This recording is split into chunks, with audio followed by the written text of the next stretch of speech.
Some glad morning when this life is over, I'll fly away to a home on God's celestial shore. I'll fly away. I'll fly away, oh glory. I'll fly away. When I die, hallelujah, by and by, I'll fly away. When the shadows of this life have grown, I'll fly away. Like a bird from prison bars has flown, I'll fly away. I'll fly away, oh glory, I'll fly away. When I die, hallelujah, by and by, I'll fly away. How you guys doing? Good evening. I know a lot of you are like,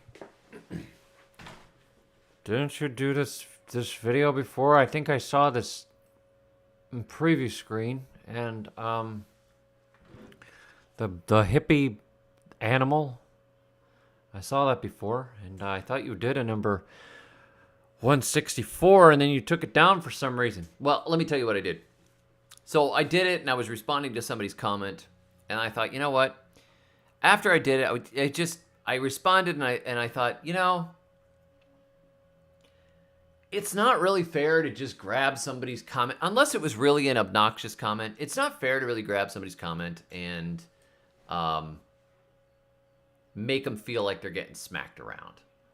So I decided, for the sake of that individual, I just wasn't going to do that. So I covered some stuff that I was interested in covering anyways, and it gave me a good springboard to jump off that particular comment.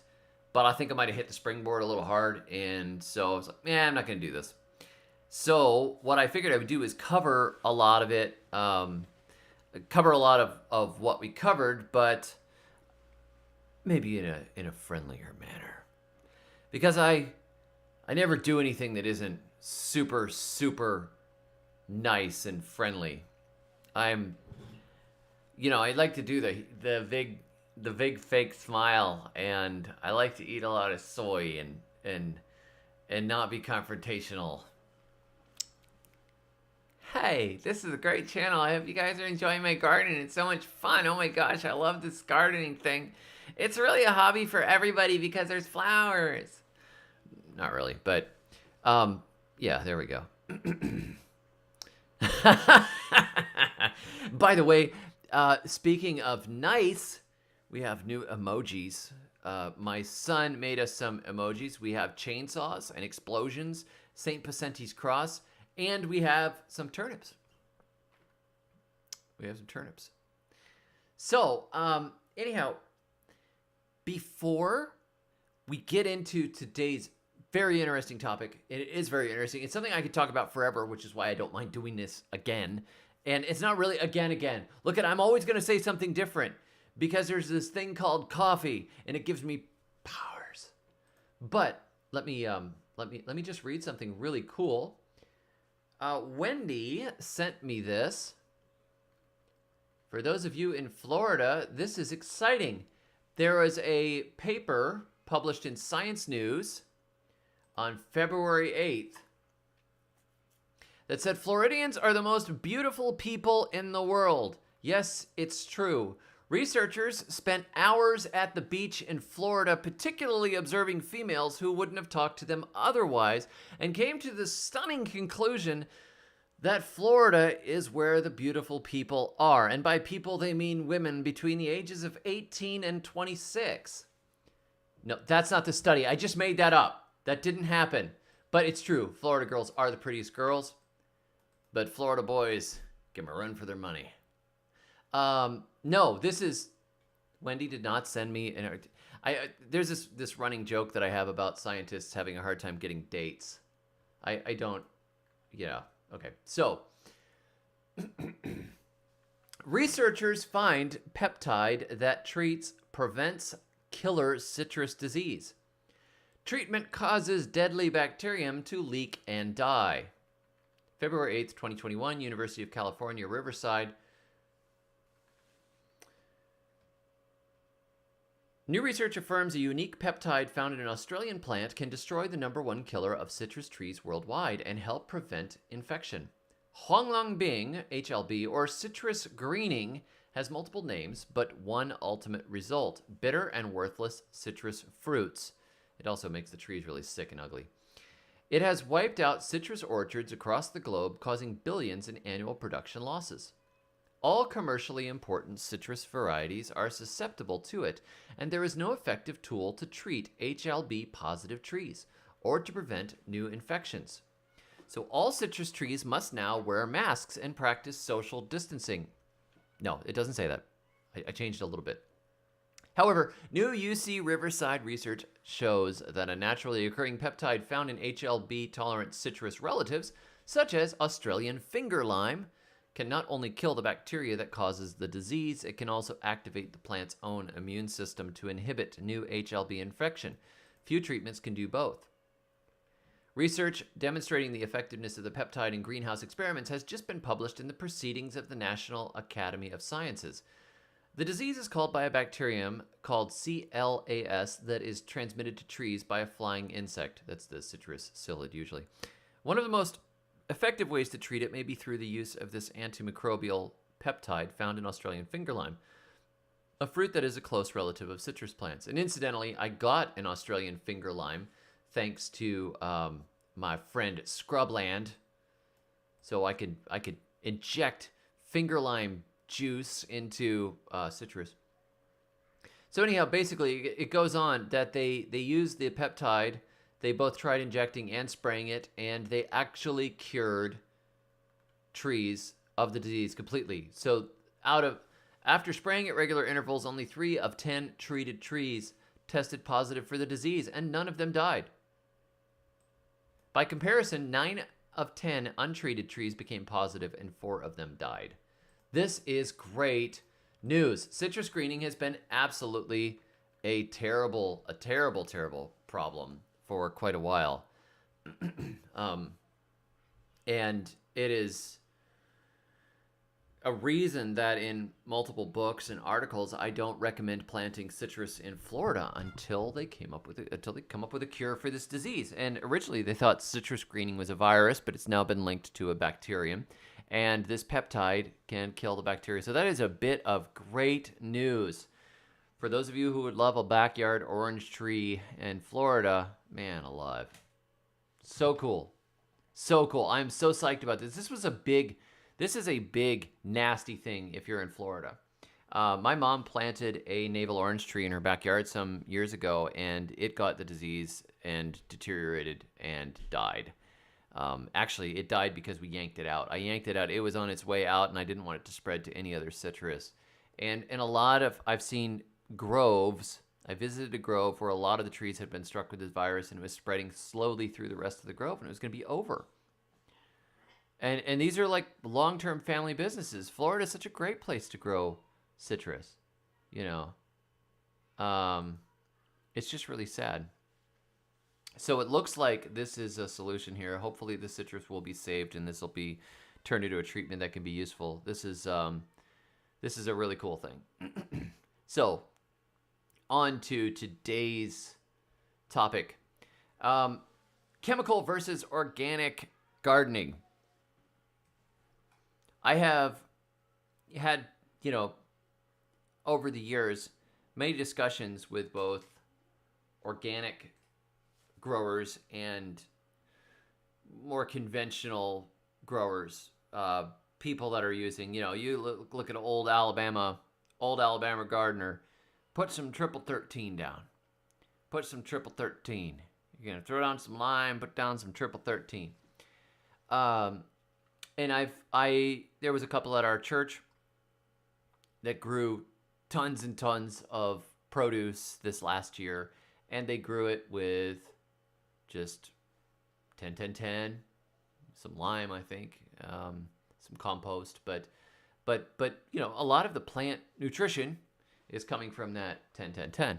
And now we know from a conservation standpoint that there have been a lot of issues with phosphorus running into water supplies, nitrogen running into water supplies, eutrophication of streams, lakes, that sort of thing.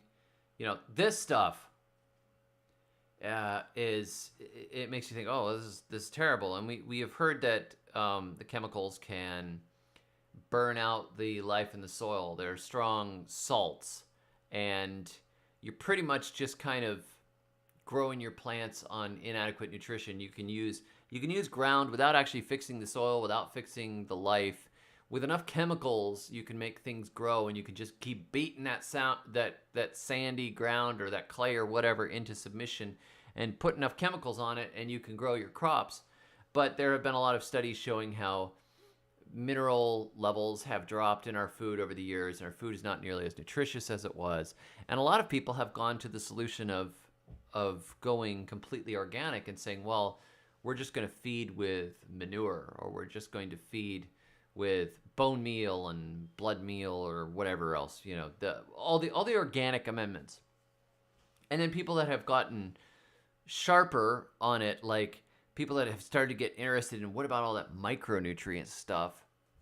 There are people doing the kelp meal or azomite, rock dusts, green sand. You know, you've probably heard of a lot of these things.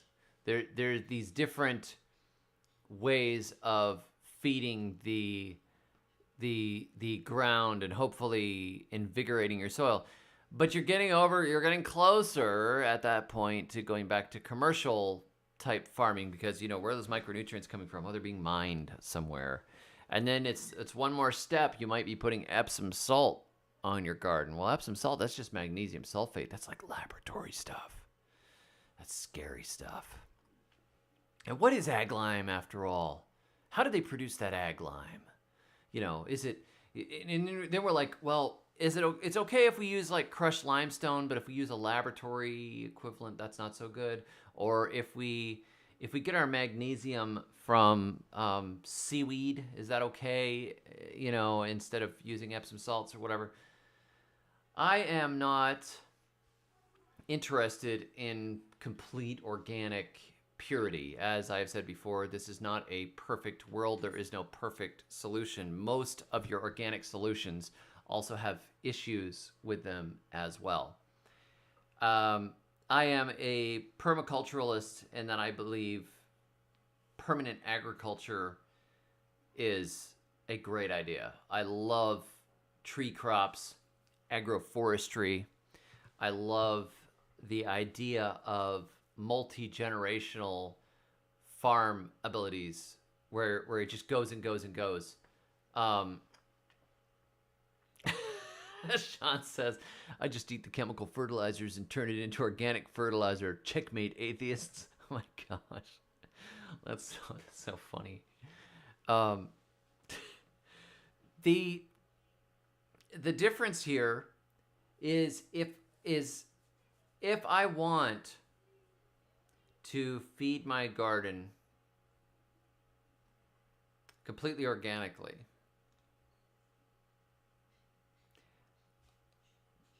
there are cost issues. Let's assume that you don't have a ton of resources. There are some cost issues sometimes. If you are able to say, okay, make your own compost and get your own chicken manure, you could grow good gardens on that. But you may not have the depth of mineralization that you would like. So you could say, okay, well, I could add kelp meal. That gets a little expensive, but I would do that. Kelp meal is pretty good, but there may be problems with kelp meal too, because kelp is a really good accumulator. And if the kelp is, say, coming from the Pacific Ocean and you're worried about fallout from Fukushima, that may mess up, your idea of like a perfect thing, because the ocean has been polluted. So you say, okay, well, this chicken manure is a little hot. Let me get some I'll get some cow manure from the dairy farm. So you get cow manure from the dairy farm. The cow manure looks good. It's well composted. You put it on your plants. Next thing you know, all of your plants are starting to curl up, with the exception of your corn, which looks just fine. Corn looks great, but your tomatoes are twisting. Your eggplants are twisting. Your beans are getting twisted. Your peas are getting twisted. Everything's starting to get twisted and weird.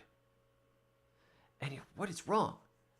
And then it gets more and more twisted, and then nothing happens. Nothing produces. Your entire garden is lost except for the corn, which doesn't care. And then you find out later there's this compound called Grazon, which contains aminopyralids, which is a long-term persistent herbicide, which is now recommended to be sprayed on pasture lands. So they spray it on the pasture to get rid of spiny pigweed, to get rid of blackberries, to get rid of whatever things they consider to be weeds inside of a pasture. It kills the broadleaf weeds, selects for grass. The grass does fine, which explains why your corn is still doing okay. But all the broadleaf stuff in your garden is all screwed up and dying or dead. This stuff is so persistent that they spray it on there. They get really nice looking hay. The animals eat it. In the hay, it's hanging out in the hay. It goes through their digestion into the manure. The manure can be composted, and the molecules are so persistent they still destroy your garden.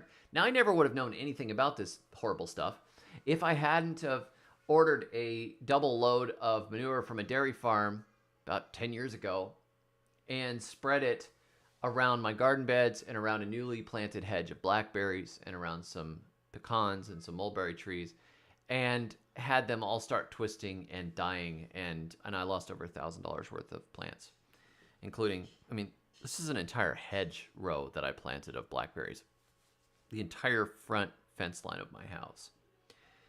That was painful. But I didn't know.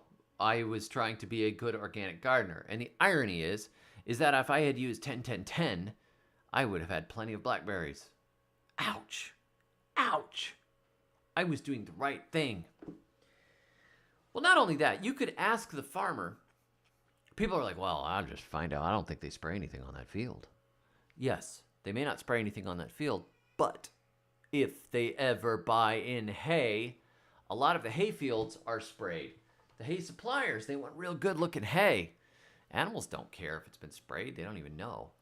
But I'll tell you, they'll eat that hay. It looks like beautiful hay.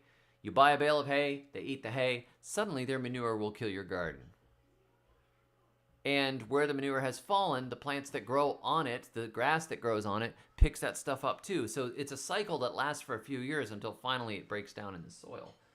It's nasty. So it's like we want to be pure and do the right thing, but in trying to do the right thing, we come up with other problems. I am a practiculturalist. I want you to grow food. I also want to thank Oceanbound. Welcome. We got a new member here, Oceanbound. Thank you for joining this channel. Be sure to check out the amazing emojis. The terrible thing is that it's like we've got a series of problems nested inside of problems, and I hate it. Oh, he's going to love that. Thank you, Karen. You'll make his day. I'll make sure he gets it. Thank you. My eldest son made the new emojis, the 4 new emojis that we have. So that's Karen sending him a tip.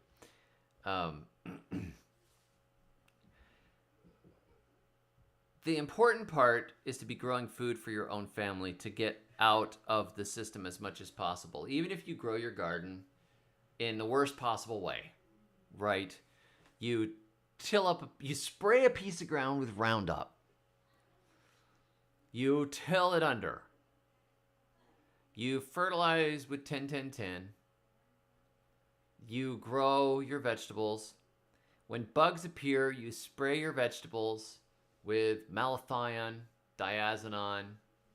Maybe you're feeling very weak one day and you just use Dipel or Neem. That's probably okay.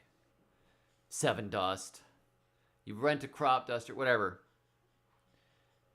At least you're growing your own food. At least you have taken one step away from the main system. At least you're not quite so dependent on the long, tenuous supply lines. At least you didn't burn all that gasoline. You know, for those of you that are worried about global warming and carbon emissions and stuff, your garden consumed a lot less carbon, right? Or made a lot less, or whatever. However they do it. But your carbon footprint has gotten smaller. It's like a little Birkenstock. So you have, that's better. It's better. It's not great. It's kind of nasty still. I mean, I don't want any Roundup in my food. And I don't want malathion. This stuff smells like a tomcat who has been drinking ammonia and eating boots. Anyhow, you're a little better. Not perfect. And then there's this spectrum. If I was to make a spectrum, there's from that all the way to somebody who has, 10 years ago they planted a food forest. They have diverted all the water around their house and they're running it through their gardens. Maybe they they compost everything. Maybe they have a little composting deal with a little coffee shop, and they've got a big pile of grounds out back, and they keep mixing it with mulch from a tree company, and they're making this great stuff, and they're raising their own chickens, and they're grazing the chickens through the beds, and you're like, oh my gosh, these people are so amazing. That would be on the high end, but then again, not everybody can do that. And so I kind of get annoyed at the let's see how virtuous we can be. Look at how incredibly virtuous I am. I would never ever use chemical fertilizers. I would never turn the soil, because look, baby steps, people. Well, one little bit, a little bit here, a little bit here, a little bit here. Not everybody's going to do it. Not everybody wants to be full-time taking care of animals and trying to figure out how to nutrient cycle perfectly and putting solar panels on their roof, or these people that are like, look at, I live in a van, man. Look at how amazing I am. I live in a van. I borrow my neighbor's house to shower. That's how incredible I am. We've got real life to live, and growing food is awesome. It's great to grow your own food. So my line is, if it's made in a laboratory, and if it's a pure element, copper sulfate, for example, for trace copper, sodium molybdate, potassium sulfate, magnesium sulfate, all these little scary sounding things. These are compounds that are contained in items like manure or bone meal, that kind of thing. So if I can get it in a chemical form that is not, not going along with a bunch of poisons and that sort of thing, but we're just getting the element, that part of it, I don't care. I don't care that it is a laboratory-derived element, because elements are elements. It's phosphorus, it's nitrogen, it's whatever. The delivery system is different. And the delivery system can be a problem. You can oversalt your ground. You could throw down 10-10-10 and burn the soil out, and you're never rebuilding an ecosystem because you're burning it up and burning it up and burning it up. But the important part is, the growing food is the huge step. Growing your own food. Getting somebody to lose the first 20 pounds of their extra weight, getting somebody to actually go and start exercising and getting on track, don't make fun of the fat people jogging by the side of the road. They're doing it. They're doing something. It's easy. It's easy to shoot at them, I mean, not literally. Sorry, YouTube. It's easy to pick on them. Hey, fat boy! Fat people jogging just get me crazy. No. no, none of that. That's crazy. We don't do this or anything. No, they're making the step. They're taking the steps. Now, their diet may not be right yet. I knew somebody I knew somebody that started jogging again. And they said, I'm going to start a regular jogging regime. I'm like, oh, awesome. And he comes into work later, and I'm like, I said, did you get your jog in? And he's like, yeah.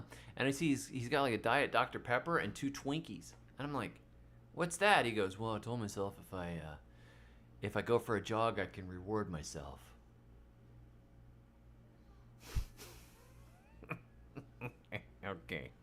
Okay. But, they're trying. So what you want to do is you want to kind of, the jogging isn't really where you're going to lose much of the weight. Have you considered restricting carbs? Cut those carbs out. You'll lose weight like you wouldn't believe. You go full on carnivore for a month, dude, you'll drop like 10 or 15 pounds. It's amazing. Because your body goes into ketosis and starts just burning all that fat that you stored up. It's great. But, there's all these different steps. And I'll tell you, I would trust a bag of 10-10-10 that farmers are using more than I would trust a bag of manure being sold by the dairy farm down the street. And that is through unfortunate exposure to getting stuff, killed by manure. 10-10 will kill your stuff if you put too much of it on. But this manure poisoned my garden beds for an entire year. Killed that entire row of blackberries. So my experiences are not pie in the sky. I do the things that I do from an abundance of experience. That's not to say that the things I do are all correct. They're not. I am not perfect. There is no perfect system. This is not a perfect world. This is a fallen world. Things are broken. Otherwise, there wouldn't be all the trash in the ocean. Otherwise, our soil would have the mineralization that it needs. But, it is what it is. So if my soil is short on molybdenum, I will add molybdenum and balance it, and then cycle that material, what the plants that grow will get cycled through my compost, and add molybdenum back. It really helps.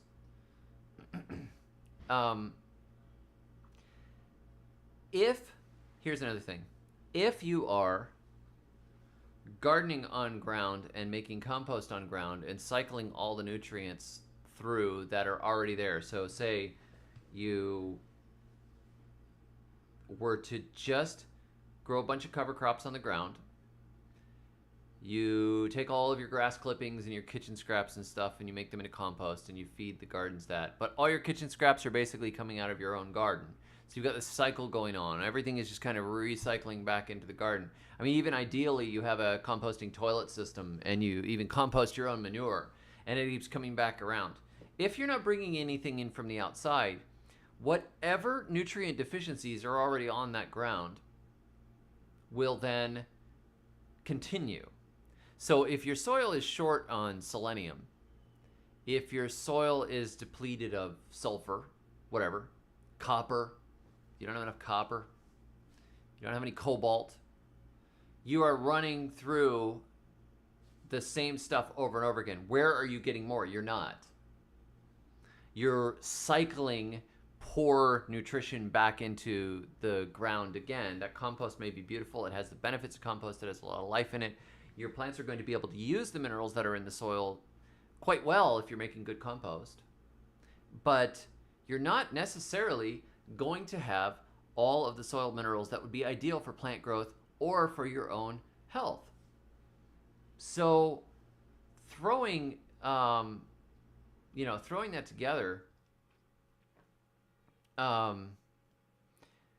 throwing in the micronutrients into the system and then cycling through, I think is wise and makes a lot of sense. And if you have pure elements available, I think that's a great idea.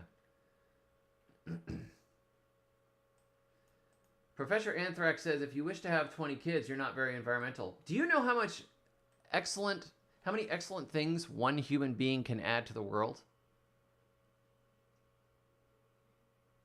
one human being, the value of a human being, it's incredible. The potential of a person to change the world and to make it a better place is excellent. So it really depends on who is having those 20 kids. But I am all for having 20 kids. I think it's a great idea. I have not used basalt rock dust, but I think it's a good idea. Miranda says, I'm a newbie. How would you know what your soil is deficient in? Good question. Sometimes at a very, very rough level, you can get an idea of deficiencies by looking at what weeds and trees grow around your area. If you see particular things growing better or worse, it gives you a very rough idea how poor the soil is, but you don't learn what you need to know that way. You get a really rough sketch. What I did was I sent my soil I did a soil test and I sent it to a soil lab, and I found out that my soil was low in almost everything. There's only a few things that were pretty good. The soil was so bad. It's going to be very interesting to test it again after I do my mineralization for a while, which I will do. But what you do is you send in a soil test to a laboratory. Let me see if I could find. I will give you the link. This is the one the farmers use. This is the one that my friend Steve Solomon recommended. I got the standard soil test with extras, it was called, so I could find out all the micronutrients and all that kind of thing. Here we go. Logan Labs. It's very useful. Hannah says, I've had 5 kids this week. Yeah, what if those 20 kids all invent climate change reversal? Yeah. Hey, I think children are a blessing from the Lord. I will accept whatever he sends my way.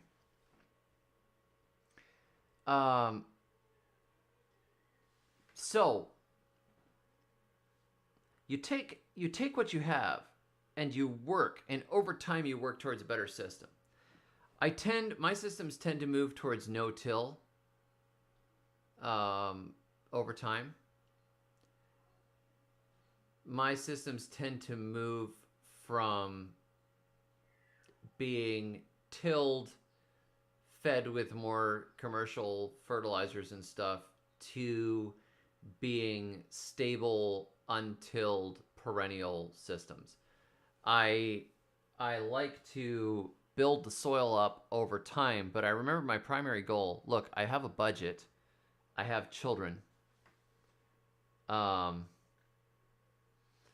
There's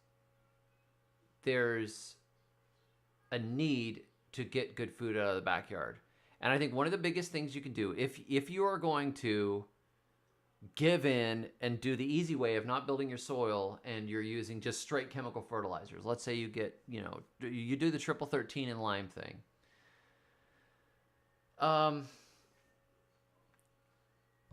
If you're going to do that, that's not going to poison you. As long as you don't eat the fertilizer. But what is poisonous is spraying the ground with poisons, spraying the bugs with poisons, dusting with poisons, all that kind of stuff. If you can skip that half of it, the chemical fertilizer part of it, I think, is really the smaller part of the problems. The small part of the problem. The big part of the problem is the really poisonous stuff. And when I found out that the manure that I had bought had a poison in it, an industrial poison, I just felt ill. I was so angry and so upset. It's one of the reasons that I wrote, some of the main reasons I wrote Compost Everything, the Good Guide to Extreme Composting, was because I was looking for alternatives, organic alternatives, to the industrial screwed up system. Now, if you want to tell me that I'm being destructive to the earth or whatever else, and it's not sustainable or whatever, you can't win these arguments, because there's something wrong with every person, and because I'm funnier than you. There was one time I was working backstage. I actually worked backstage at the Country Music Awards a few times. It's pretty funny. Can you imagine me at the Country Music Awards? You're here, I met Carrie Underwood. She's pretty short. She had a very yappy dog, but that's doesn't have anything to do with this. I was working backstage at the Country Music Awards, and they give you these water bottles. Now I don't like the plastic water bottles thing. If I can just refill something or drink out of a water fountain, I prefer that. But they gave you these water bottles away, so I drink my water bottle and I throw it in the trash. And this person, this girl I was working with, she's like, "Oh my gosh, there's a recycling bin." And I said, "Well," actually, I found out that it consumes more energy to recycle a plastic bottle like this than it does to throw it in a landfill.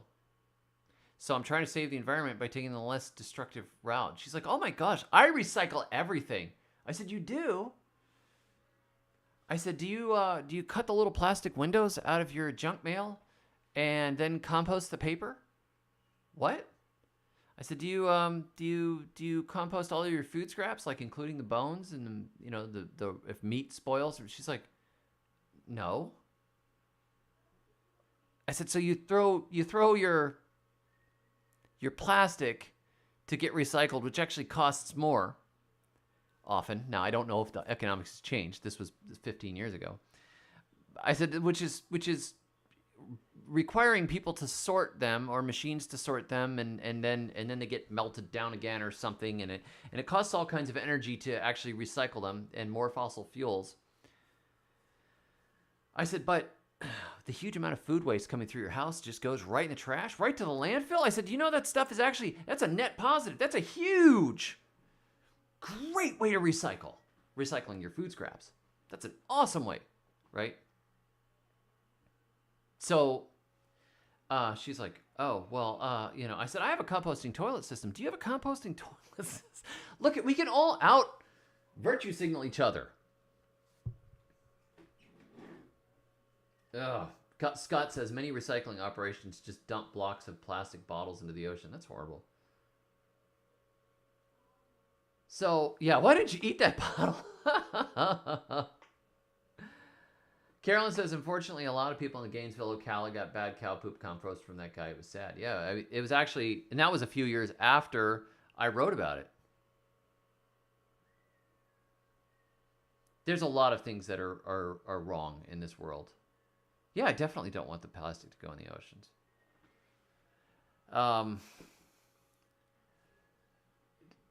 Things are not well. All is not well with the world. But your big jump is getting to growing your own food. And I could say if you're growing your own food and you're not spraying chemicals on it, that's a good start. That's like taking up jogging. That's a good start. So go for it. And a lot of people substitute virtue signaling for actual virtue. It's not actual virtue. I remember somebody said, "I think people that don't recycle should be shot." Okay, it's a little intense. The actual, the virtue of taking care of your family, that's great. Now, all this to say, I think you can grow organically quite well. But I also think that there is a time to mineralize and to take advantage of science, take advantage of, what we have available to us that is pure and safe, like magnesium sulfate. I love magnesium sulfate. Epsom salts. Throw some Epsom salts around your plants and green them right up. Man, you take a half a cup of Epsom salts and a couple of cups of coffee grounds and sprinkle it around the edge of a rose bush. And that thing will green up and make roses for you. Beautiful. It's beautiful. So, I think you can move much more towards not poisoning the earth, not poisoning yourself, not poisoning your family, just by growing food in your own backyard and skipping the toxins in growing. A lot of the simple permaculture principles of mixing up species and doing some crop rotation, I mean, these are old principles. The permaculture people have borrowed them, but mixing things, doing different plants together, allowing a lot of habitat for birds and bees and wasps and life to find balances in there, alternating between perennials and annuals, planting tree crops. All that stuff is so exciting, and it can become so productive with very little work. I have barely worried about pest problems in the past after the first year or two of fighting with them all, because I love to plant in those perennial patches and put in little bee houses and make lots of space for stuff. Make lots of space for stuff to live that will go and do a lot of the pest control for me. And I overplant too, because I figure I'm going to lose some stuff. And I like to throw a whole bunch of plants out there, see which ones do great, and then replant those varieties again. And the ones that don't do great, I either fight to grow them because I really, really want to grow them, or I just lay them aside and let them go. You know? I don't have time right now to get all of the compost that I would like to get. It's going to take a long time to get enough compost. I've got to grow my own. If I can't trust industrial manure and I can't go and buy straw because I don't trust it has been sprayed with something, I'm going to grow my own cover crops. I am doing the biochar thing to put some carbon in the ground that'll act like humus, you know. It's really... It's exciting to watch a system move from that first bit where you're like, gosh, I guess I might as well use 10-10-10 because my ground is so bad, to, wow, I don't even need to add fertilizer anymore because my soil is so rich. Oh my gosh, look at how many worms there are. You know, when I first started gardening in this ground here, there were almost no worms. Then I started getting some compost in it, started to get some life in it, and there are worms that are starting to show up now. And I actually dug up a bunch of old rotted material from a neighbor's yard. They said I could have it. And I dumped it out, and it had worms in it, and now the worms are moving all through the beds. It's so cool. It's so much fun. Hey, Deep South Homestead, good to see you. Yep, companion planting, absolutely. So I'm going to answer a couple of questions here. I don't like weed killers at all.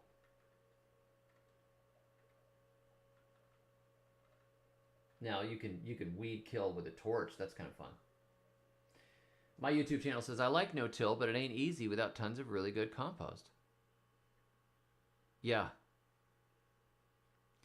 Yep, and getting enough compost is difficult. So one of the things you could do is to green manure and then till the green manure is under, green manure under and let it compost in the ground. That's one thing. But somebody will yell at you for tilling then. Have a good night, Conrad Homestead. Lisa says compost are rich. Yeah, I know some nasty poor people too. People. Dude, it's Amy says, next experiment, how to melt plastics for new uses. Poor man's plastic 3D printer. You'd have to talk to my friend Mart about that kind of thing. He's more of the engineering mind. IS says, David, the grocery rows are looking awesome. Thank you. They're going to be fun. Bad Drivers of Columbus, Georgia says, I personally prefer to recycle so the material isn't wasted and taken to a landfill. I agree. I understand that reasoning, but I'd rather reduce use of plastics altogether. Bingo!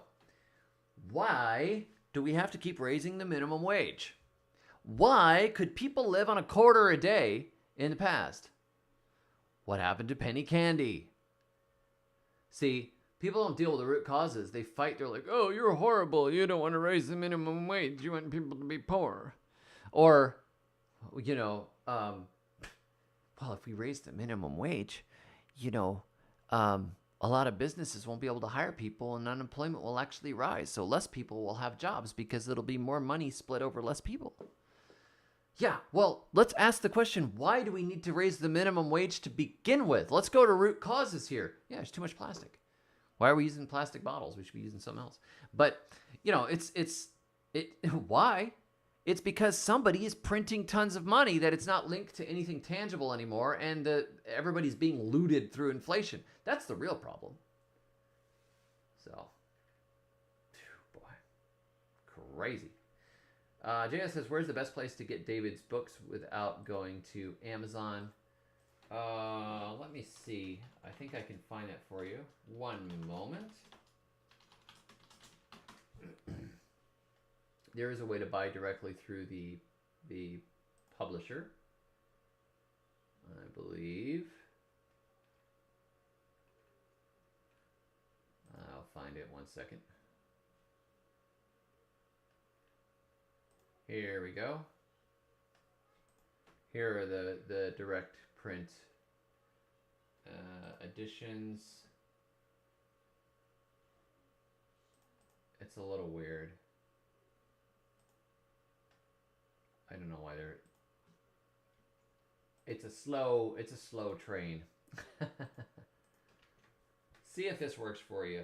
You should be able to buy them directly through the book distributor.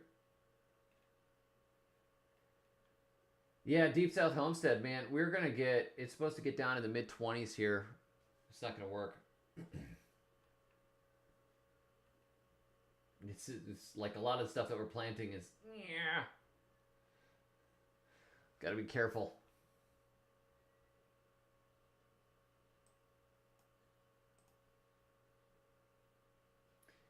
Hoban87 said, I got my parents into composting last fall. My dad went around town and got about 15 bags of leaves. Now if I could just get some nitrogen in there, that would be great. Well, you could get, sometimes you can get pelletized chicken manure, which works really well, or somebody can give you some chicken manure. And coffee grounds work really well to layer in. If you can get fresh grass clippings and layer them in, that'll do a good bit. You can pee on it when nobody's looking. You can also just go buy urea fertilizer like 6300, sprinkle that through the pile and wet it, and that'll provide you really fast nitrogen.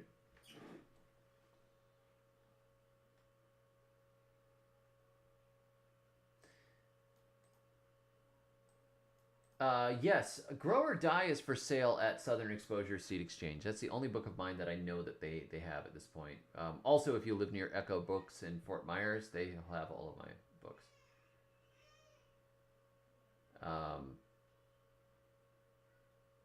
Oh, Scott says, we're getting 17 degrees Fahrenheit for a few hours next week. Oh, my goodness. Oh, my goodness, it's rough.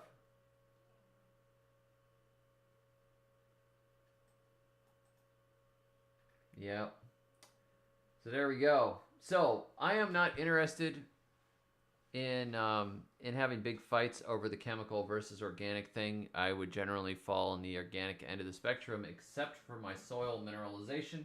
And in that case, I do not mind buying something and throwing it in there when it needs it. If it needs it, I will give it to it. Because my primary goal is to grow food and to be as independent of the food system as possible, which I'm working on. Let's see. I think I got another song to sing for you here. I'm gonna sing that song that I sang the other night because it's fun.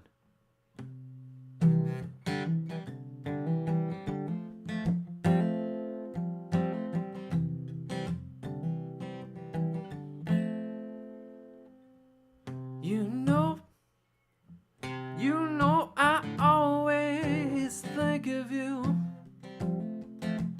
differently from everyone else I know. Doesn't mean that it's really good, that I should say you're different. You're different. I think of you in the rain and the snow. I think of you. I think of you every time I go. You know what I mean? Know what I mean? There ain't nobody like you.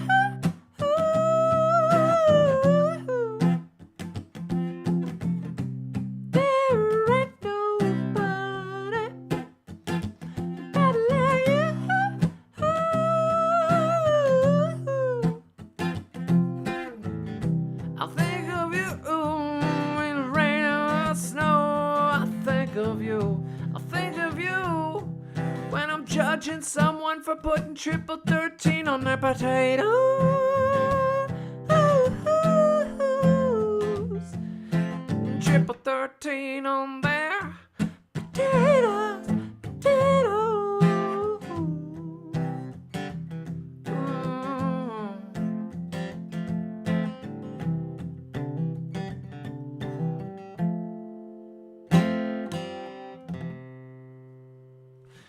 Yeah. Oh, so I'm going to answer some questions here. We got a little more time. Let's keep going for 10 minutes or so. I'll answer some questions. Worms in the soil.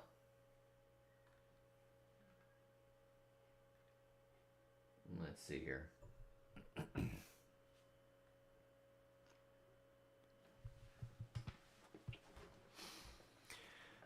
Carolyn says people in the last few generations have not been taught how to live within their means. We don't need new iPhones every year. We don't need cable or satellite TV. We do not need designer clothes and more. Yes, that's true.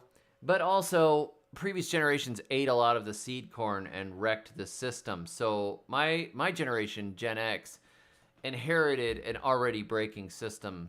Neighborhoods that were falling apart, and massive rising debt, less freedom. We inherited a lot of issues, and the whole pick on millennials because they're eating avocado toast and sitting around. It's not true. Look, we've had nothing but crises. 2001,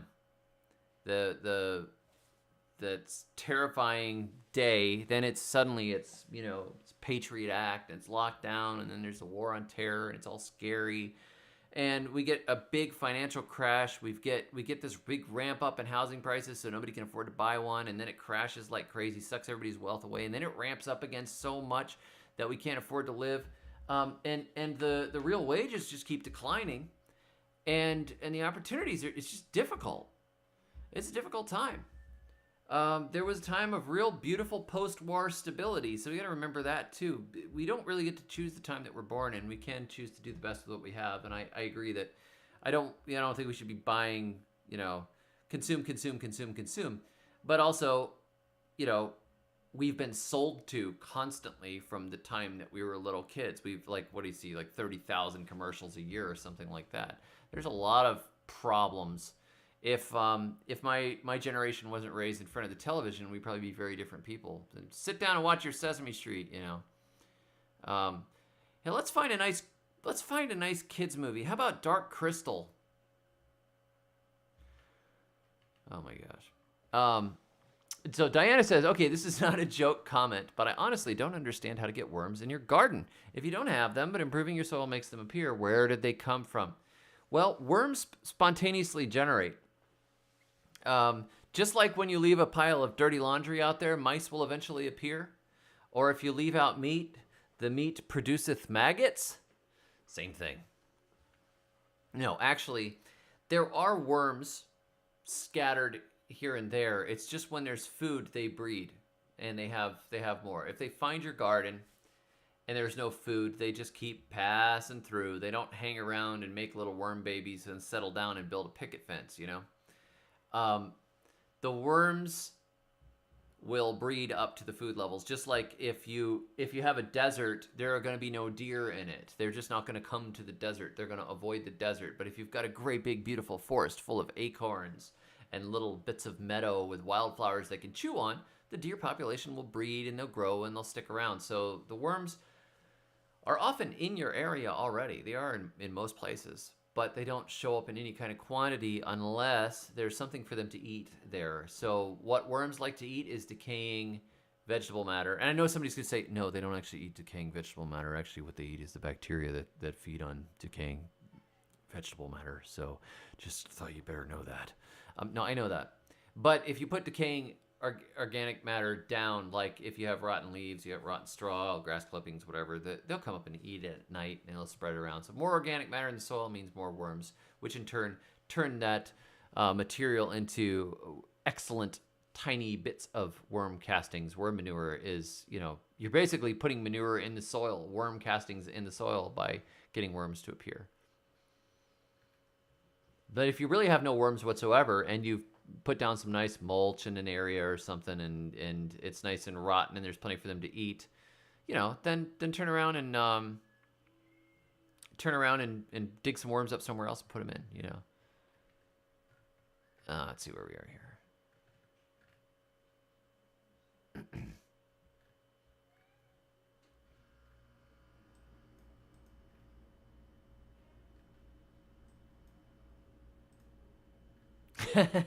Hugh says, I think worms may be able to teleport if a pile of leaves collects on my driveway.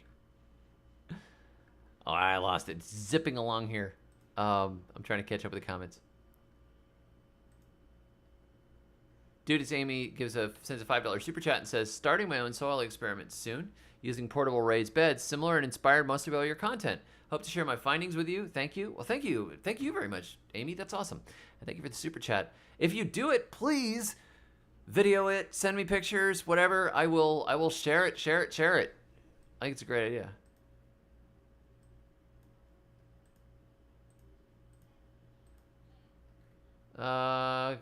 Oh, it's the fiction. I see. If you can get back to the... I see. Let me see if I can find it. Let me see. Oh, here we go. The gardening collection. Thank you very much for that. This is the link to my books if you do not want to buy them directly off of Amazon. Donna says, we have 43 turkeys out back. They leave plenty of presents in my garden. That's great. Great food there for the garden.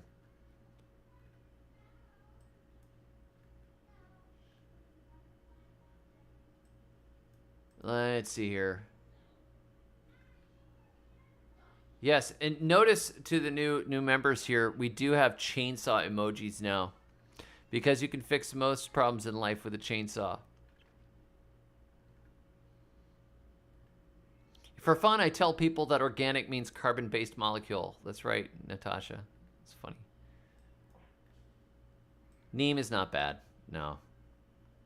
I don't think so. I mean, it's bad if you are, you know, trying to preserve the maximum amount of bees and ladybugs and that kind of stuff. But it's not bad. There are probably times to use it. I don't really use it much. Gypsy B says, what can be done for a quick fix for heavy clay soil? Add gypsum and add organic matter. If you can till in organic matter and gypsum, it will help. It will loosen it up. The world is broken because we're sinful and depraved. Yes, that's right. Anon H says, maybe you could try some natives like pawpaw unless there's already some growing. Yeah, I have not seen any pawpaws in this area at all.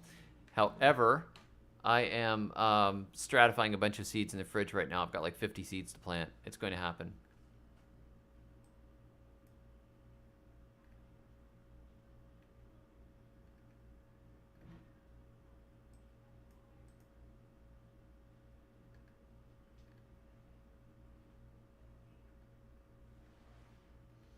MD63, we had a country that was falling to pieces.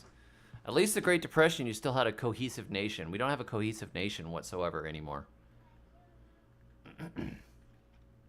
It was given away. 80s movies were horrible. Kids movies, terrible. I don't like them. Sean says, worms are Baptists. They only show up when there's food. Okay, that's funny.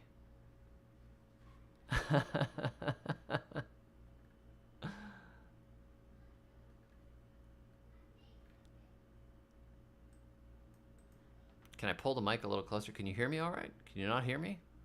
Testing, testing. I can turn it up a little bit. I don't want to blast out. I have blasted it out when playing guitar before. Drew says, will biochar raise pH? I'm already alkaline. Yes, if you make your own biochar at home, you're probably going to have a bunch of ashes in it. It will raise the pH. So keep that in mind. If you're already alkaline, I would add sulfur. The machete emoji is, if you're a member on this channel, you can get the emojis. They're only the members can use them. Let me see here. Okay, yes, thank you, Karen, for answering that.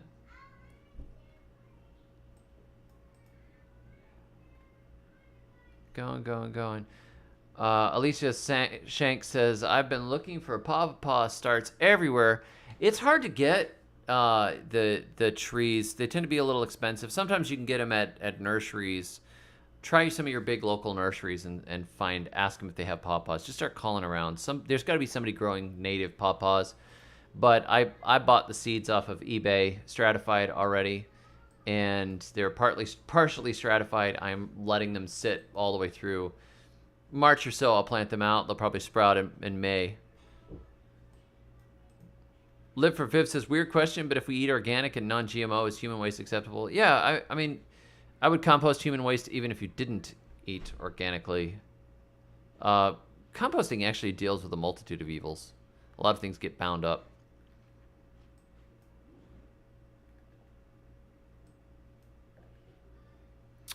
Are y'all missionaries? No, I mean, we're Christians, so therefore we are pilgrims in the world, and I do believe in sharing my faith, but I'm not a missionary as you would think of, like somebody being sent somewhere to go do a mission work kind of a thing. Bad Drivers of Columbus, Georgia says, I've got 5 pawpaws from seed, had 8, but 3 died, and have 4 more cultivars coming. They're a little picky. Once they get in the ground, they do okay, but they don't transplant very well. Growshake says, how do I become a member? If you're on your computer, one of you guys probably could explain that, because you can see it from the front. Paulini needs a chainsaw? No. Oh, no, it's Lance. I'm upgrading to a chainsaw. No, wait for a machine gun. It's hard to cut down trees with one, though.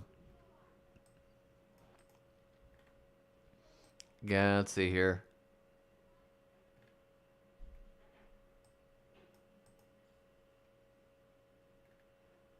Nick says perhaps adding poultry manure, preferably fresh, which is rich in uric acid, will counteract the ashes in the biochar, possibly. And maybe you can buy, you may be able to buy hardwood charcoal that would have been cooked without turning into any ashes, which probably would be much more neutral pH. It's like almost pure carbon. It's just when you burn it yourself and you open burn it, unless you burn it in a kiln, you end up with some white ash. Dude Sammy says, does about a bit of ashes in your biochar still matter when the char is inoculated, like through a tea? I think it would still pick up some.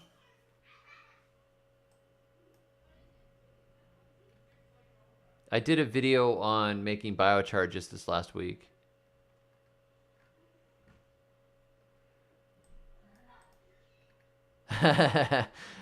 Sean says, I'm a particular Baptist going to an independent Baptist church. I'm deprived of beer and good food. Send help. You got to go find the Reformed Baptists.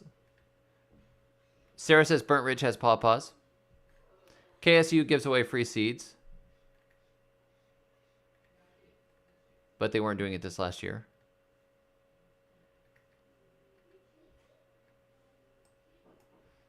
Drew says, I picked wild pawpaw fruit off a grove I found locally in the area. I have never found a wild grove of Asamina triloba. I have found a few other varieties of wild pawpaw that grow in Florida, but I have not successfully found a wild.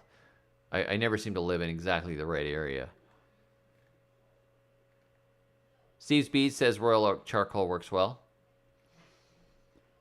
Alicia says, have you tried Mayhaw before? I saw you planted one last week, but have a boggy area and heard those do well there. Yes, I do have a boggy area that I'm going to plant 2 more in, but no, I've not tried them before. This is the first time I've planted one. Anon H says, could you do a biochar / charcoal plus acidic soil or mulch? Maybe, but trying to find acidic soil in an alkaline soil area to mix it with would be difficult. No, I have not heard of timber rot, and I'm not sure what that is. Joshua says, any thoughts on Milorganite? Yes, I don't like Milorganite. I think the idea sounds good. The idea of taking Milwaukee's public waste and recycling it all into a fertilizer, but the amount of chemical contamination in there and all the junk that goes through the septic systems of a large city. It's not the biologicals that I'm worried about. It's the long-term toxins. It's the arsenic, potential lead, hormones and drugs and all that kind of stuff that get into the system. So I would not use millorganite. No. Let's see here. Do I know how to heal broken bones? Well, yeah, you go to the doctor and they set it for you, and then drink comfrey tea. But I didn't tell you to drink comfrey tea. I am not a doctor.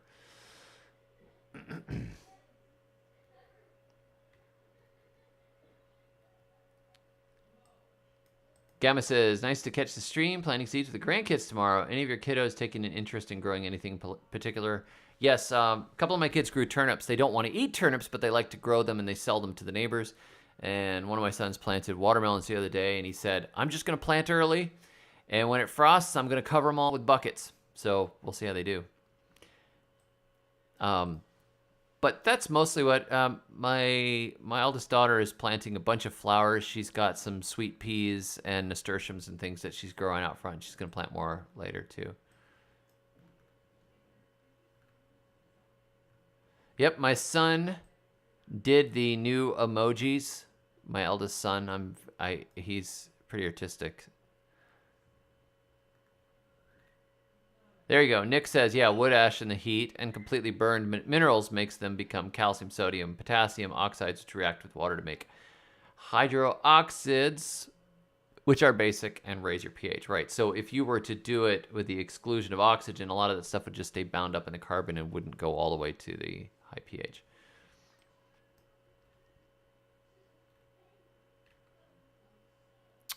Betty says, my grands like the Everglades tomatoes. Yep, I just got planted some of those. Scott says, how about prepping muscadines for a deep freeze? Well, if they have already leafed out, there's a problem. If they haven't leafed out yet, I wouldn't worry about it. If they have leafed out, I would run the sprinkler on them and let the sprinkler keep running until the temperature comes back up above 32.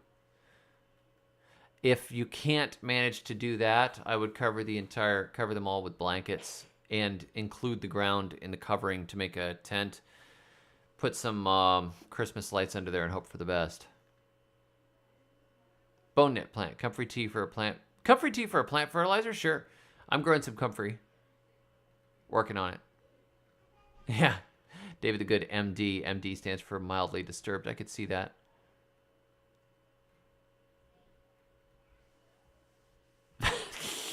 You should get her into growing native flowers, Dave. For me, I'll tell her. Bad Drivers of Columbus, Georgia says that you should grow native flowers. It's funny.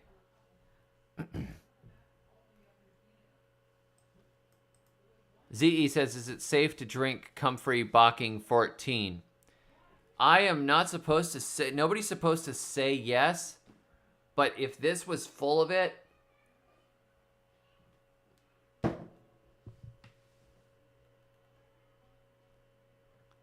it's just another variety of comfrey. If you're,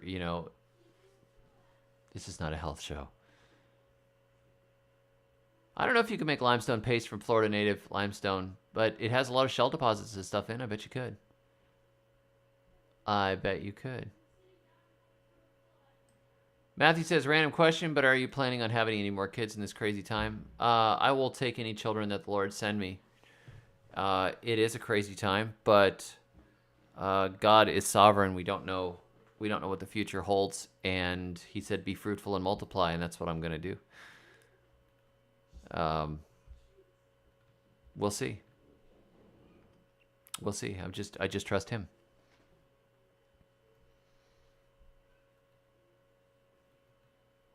Hugh says, I solved all my digestive issues and got off Nexium by drinking kombucha. That's interesting. We've been making kombucha. I like it. I don't notice that it makes any difference, but I like it. It tastes good. This is a food channel. So I've got some interesting plans in the works right now that I can't share with you guys yet, but I will soon. So hang around, I guess. If you are not signed up for my newsletter, you can sign up. I'm gonna give you the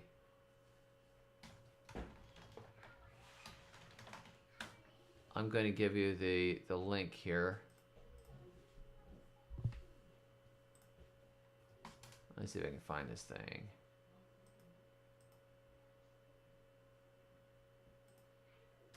Why can I not find it? It's no good that I can't, I'm not really a marketer. Let me see here if I can find it. I gotta find it. It's a, well, it's just, I want you to sign up for my liver pills. Get these liver pills. These will change your life. All right, try this. I have this free booklet giveaway, and if you sign up for it, you get the free booklet, but that also is the way to sign up for my newsletter. All right, so Christopher, hey, welcome. We have a new member, Christopher. We need some explosions. Let's see if I can find some explosions. We need some new explosions here. Where's my explosions? There we go. Boom. Christopher, you get 5 explosions. Welcome. Thank you very much. Do I have an address to send seeds to? Yes, I do have an address to send seeds to. 1 second. Just give away all of my personal info here. I'll find it. Don't worry, just don't show up at my door unless you have plant cuttings. 1 second.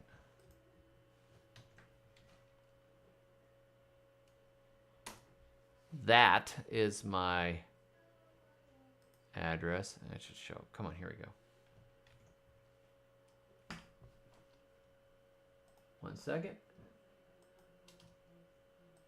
That is my mailing address. Yeah, you can't be healthy if you can't eat, if you don't eat. New members should get a song. Oh, you're right. You're right.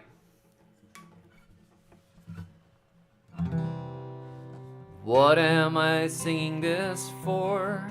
I'm singing this for Christopher.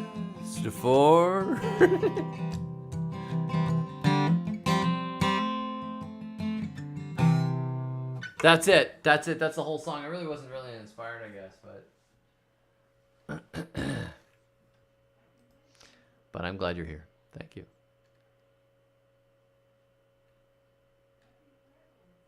Song about liver. Song about liver pills. Send them rainforest plants. That's fun.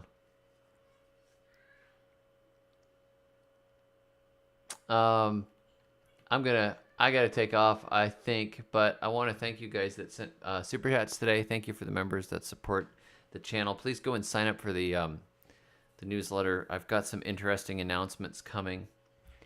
I think I just have to tie a few things together. Something I find very, very exciting. And also, the weather is really wet and rainy, so I may not have a video up tomorrow. I was trying to do a video every day this week. But you can go watch the video that I put up a couple hours ago and check it out. Hopefully, I'll get a chance to go outside. I've got a ton of stuff to do. I've got 40 pounds of potatoes that need to be planted, and I got some of Danny's corn from